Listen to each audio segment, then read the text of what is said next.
Top quality और consistent performance के लिए सिर्फ सिल्वर पंप्स। टॉप क्वालिटी और कंसिस्टेंट परफॉर्मेंस के लिए सिर्फ सिल्वर पंप्स, नाम याद रखना। आपल्यासोबत बोलण्यासाठी भाजपचे ज्येष्ठ नेते सुधीर मुनगंटीवार जे आहेत TV9 मध्ये स्वागत। आपण बघितलं असेल आज वर्धापन दिन आहे शिवसेनेचा, 2 मेळावे पार पडत आहेत। त्यामध्ये एका मेळाव्यामध्ये ठाकरेंच्या मेळाव्यामध्ये विशेषतः भाजपला लक्ष करण्यात आलेलं आहे। कसं पाहाल याकडे? ते असं म्हणतात का भाजपला राजकारणातली स्वतःची पोरं होत नाही, ते इतर नेते स्वीकारतात, त्यांना पोरं होत नाही, तर आम्ही काय करायचं? नाही, मला असं वाटतं की असा आरोप करताना वर्षभरात त्यांनी किती लोकांना शिवबंधन बांधलेत हे एकदा स्वतःचं आत्मपरीक्षण केलं पाहिजे।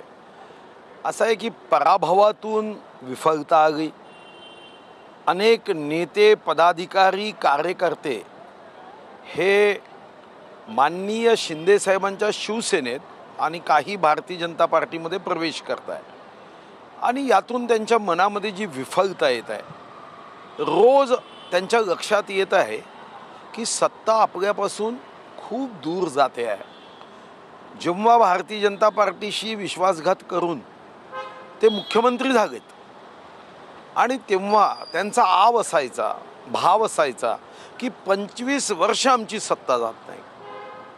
हा आव, हा भाव, हा अहंकार, हा उन्मादपणा हा निश्चितपणे हा जात असतो।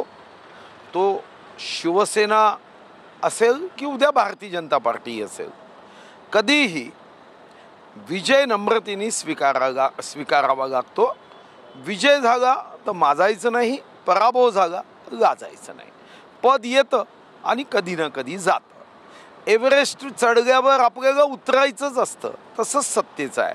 पण दुर्दैवाने आव आणि भाव कसा असायचा, 25 वर्ष आता येत नाही। आणि आता मात्र भारतीय जनता पार्टी, शिवसेना आणि राष्ट्रवादी यांचं इतकं मजबूत सरकार आहे की येणाऱ्या 29 महानगरपालिकेमध्ये, 32 जिल्हा परिषदमध्ये आणि 190 नगरपरिषद नगरपंचायतीच्या निवडणुकीमध्ये महायुतीचा झंझावात जेव्हा आपल्याला थांबवता येणार नाही हे कार्यकर्ते लक्षात आणून देतात, तेव्हा मात्र मग अशा शब्दांचा उपयोग करणं ही त्यांची राजकीय अवस्था आणि मजबुरी आहे। त्यांनी या भाषणामध्ये त्यांनी पंतप्रधान मोदींवरती लक्ष केलेलं आहे, तसेच देवेंद्र फडणवीसांवर लक्ष केलं आहे। ते असं म्हणतात की देशाला पंतप्रधान नाहीत, ते भाजपचे पंतप्रधान आहेत। तसेच गृहमंत्री हे घरफोड्या गृहमंत्री आहे आणि देवेंद्र फडणवीस हे गुंडांना संरक्षण देणारे संरक्षण मंत्री आहेत। काय म्हणणार? नाही, असं आहे की माननीय मोदीजींच्या संदर्भात अशा पद्धतीने शब्दांचा उपयोग करणं हे कोणत्याही परिपक्व राजकीय नेत्यांना शोभणारं नाही। ते देशाचे प्रधानमंत्री आहे। 24 कोटी जनतेने 4 जून 2024च्या निवडणुकीच्या निकालात मतरूपी आशीर्वाद देऊन त्यांना निवडून दिलं।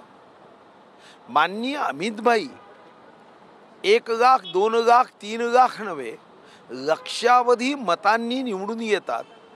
आणि जेव्हा आपण मोदी साहेबांचा किंवा अमित भाईंचा अवमान करण्याचा प्रयत्न शब्दाच्या माध्यमातून करतो, तेव्हा तो त्यांचा अवमान नाही, तो या देशाच्या मतदारांचा अवमान आहे, देशाच्या जनतेचा अवमान आहे की ज्यांनी एका विश्वासाने देशाच्या प्रगतीसाठी विकसित देश व्हावा म्हणून मतदान केलं। आपल्याला भाषणामध्ये तुमची कल्पना मांडता आली असती की आमचं सरकार जर आलं तर आम्ही हे करतो आणि आत्ता आमचं सरकार नाही, पण आमच्या महाविकास आघाडीचं सरकार तेलंगणात आहे, हिमाचल प्रदेशमध्ये आहे, कर्नाटकमध्ये आहे। कर्नाटकमध्ये सरकार आल्यावर आम्हाला किती आनंद झाला होता, तर आम्ही या 3 राज्यात हे प्रयोग करून दाखवतो। इथं एकही गरीब दिसणार नाही, एकही व्यक्ती झोपडीत दिसणार नाही, एकही बेरोजगार तिथं दिसणार नाही। शेतकरी बांधव इतके सुखी असतील की इतर राज्यांनी या 3 राज्याचा आदर्श घ्यावा असं काहीतरी मांडणी केली तर मी समजू शकतो। आम्हाला शिव्या देऊन तुमचं राजकारण हे कसं काय पुढे जाईल? केंद्रात जेव्हा सरकार आलं ते पनौती सरकार आहे असं उद्धव ठाकरे म्हणाले आहेत। घटना घडताय, दुर्घटना घडताय, अनेक आता लोक मृत पावले, पण जबाबदारी घ्यायला कोणी नाही असं नाही। त्यांच्यासाठी पनौती सरकार आहेच ना, कारण त्यांना एवढी पनौती लागली की त्यांच्याकडे कार्यकर्ते टिकायला तयार नाही हो। त्यांच्या जागा ज्या आल्या कुठं शिवसेना होती, आज कुठं आहे? तुम्ही विचार करा, स्वर्गीय हिंदू हृदय सम्राट बाळासाहेब ठाकरेंचा काय आवाज असायचा. चूक केली 24 ऑक्टोबर 2019ला आणि त्या चुकीचं इतकं मोठं प्रायश्चित्त त्यांना वाट्याला आलं की तेही विचार करू शकत नाही.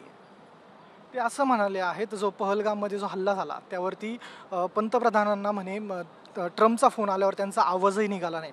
तसंच दुसरीकडं त्यांनी यावरून अशी देखील टीका केलेली आहे का जे हल्लेखोर होते पहलगाममध्ये अटॅक करणारे ते कुठे गेले, आकाशात गेले, पाताळात गेले की भाजपात गेले. एकंदरीत जे भाजपामध्ये पक्षप्रवेश होत आहेत त्याच्यावरूनच टीका केलेली आहे. नाही, भारतीय जनता पार्टीमध्ये पक्षप्रवेश होताना तेही तर शिवबंधन मांडतायच ना. याला लागून असं पण ते बोलतात आता दाऊदचाच पक्षप्रवेश बाकी आहे. नाही, असं आहे, हे शब्दच्छग आहे. आणि ज्यांनी सचिन वाझेंना नोकरीत घेऊन, सचिन वाझे म्हणजे ओसामा बिन लादेन आहे का असा प्रश्न विधानसभेत केला, विधानसभेच्या रेकॉर्डमध्ये आहे. आता त्यांना दुसरा काय पर्याय आहे? ज्यांनी सचिन वाझेंना पक्षात घेतलं त्यांना दुसरा पर्याय राहिला नाही. पण अशा शब्दातून, अशा वाक्यप्रचारातून, अशा भाषणातून त्यांना दूर दूरपर्यंत मतदारांची, जनतेची सहानुभूती मिळणार नाही. हे खरं आहे की स्वर्गीय हिंदू हृदय सम्राट बाळासाहेब ठाकरे यांचा एक अतिशय कार्यकर्त्यांना ऊर्जा देणारा विचार होता. यांचा विचार कार्यकर्त्यांची ऊर्जा समाप्त करणारा आहे. एवढाच फरक आहे. त्यांनी जे महाराष्ट्रात हिंदी सक्ती होऊ देणार नाही असं त्यांनी म्हटलेलं आहे. मराठी अमराठी वाद लावून द्यायचा आहे निवडणुकांच्या पार्श्वभूमीवर. कसं पाहते या टीकेकडे एकंदरीत? नाही, देखा, मराठी आमची मातृभाषा आहे. मराठीला अभिजात भाषेचा दर्जा हा काही महाविकास आघाडी, काँग्रेसनी किंवा या अगोदरच्या UPA सरकारने दिलेला नाही, हा NDA सरकारने दिला. तर मराठी भाषा, त्या मराठी भाषेचं संवर्धन, संरक्षण करण्यासाठी सरकार पूर्णपणे कटिबद्ध आहे. आणि आमचे उद्योग आणि मराठी भाषा मंत्री श्री उदय सामंतजी यांचे काही इंटरव्ह्यू मी बघितले, अतिशय जीव तोडून ते मराठी भाषेच्या संदर्भामध्ये नवीन नवीन प्रयोग करतायत. तर मला विश्वास आहे की महायुतीचं सरकार मराठी भाषेला कोणत्याही परिस्थितीमध्ये यावर इतर भाषेचं अतिक्रमण होऊ देणार नाही, याबद्दल तर माझ्या मनात शंका नाही. आणि असा कधी प्रयत्न झाला तर विधानसभेच्या संसदीय आयुधांचा उपयोग करून आम्ही सुद्धा, जरी आमचं सरकार असलं तरी धारेवर धरण्यामध्ये मागे पुढे राहणार नाही. मनसे ठाकरे गट युतीवरही त्यांनी भाष्य केलेलं आहे. जेव्हा त्यांना विचारण्यात आलं का काय युतीचं पुढे, तर ते बोलले तुमच्या मनात आहे, जनतेच्या मनात आहे तेच होईल. मात्र याला उत्तर पुढे असं बोलताना ते म्हटलेले आहे की जे शेटजींचे नोकर आहेत त्यांना ही युती होऊ द्यायची नाही आहे, दोन मराठी माणसांना एकत्र येऊ द्यायचं नाही आहे. देवेंद्र फडणवीस हॉटेलमध्ये भेटले असाही उल्लेख केलेला आहे त्यांनी. काय सांगाल? नाही, एकतर स्वतःला कमजोर समजू नये किंवा सन्माननीय राज ठाकरे साहेबांनाही कमजोर समजू नये की राज ठाकरे साहेब हे असं कोणाच्या भेटीने प्रभावित होतील. एक मोठं नेतृत्व त्यांचं आहे आणि तुमचंही आम्ही मोठं नेतृत्व समजतो. मग स्वतःबद्दल किंवा राज ठाकरे साहेबांच्याबद्दल अशा पद्धतीने आम्ही इतके कमजोर आहोत की भारतीय जनता पार्टीचा कोणी नेता भेटल्याबरोबर आपल्या विचारापासून आपण दूर जातो, इतकं कमजोर.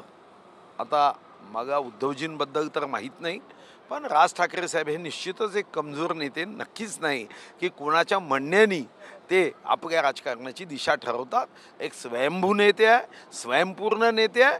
ठीक आहे, जागा कमी जास्त येत असतील, पण आपण बघितलं आहे की शेवटी गर्दी ते जमवतातच. आणि म्हणून त्यांच्याबद्दल अशा पद्धतीचा एक विचार आपल्या भाषणातून मांडण्याचा प्रयत्न करणं हे गैर आहे.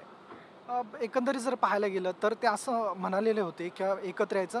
भाजपला काय वाटतं आणि देवेंद्र फडणवीसांची ही भेट काय नेमकी शक्यता आहे का मनसे आणि भाजप एकत्र येऊ शकते किंवा महायुती?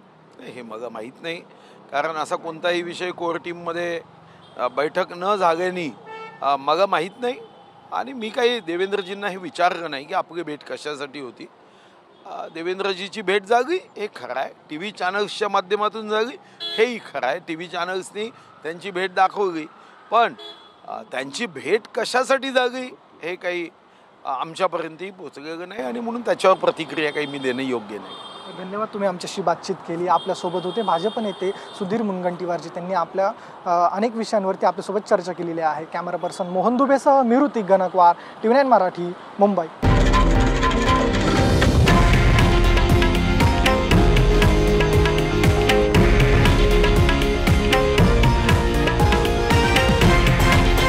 हे आहे देशातील नंबर 1 न्यूज नेटवर्क आणि आपण पाहत आहात TV9 मराठी, एकमेव.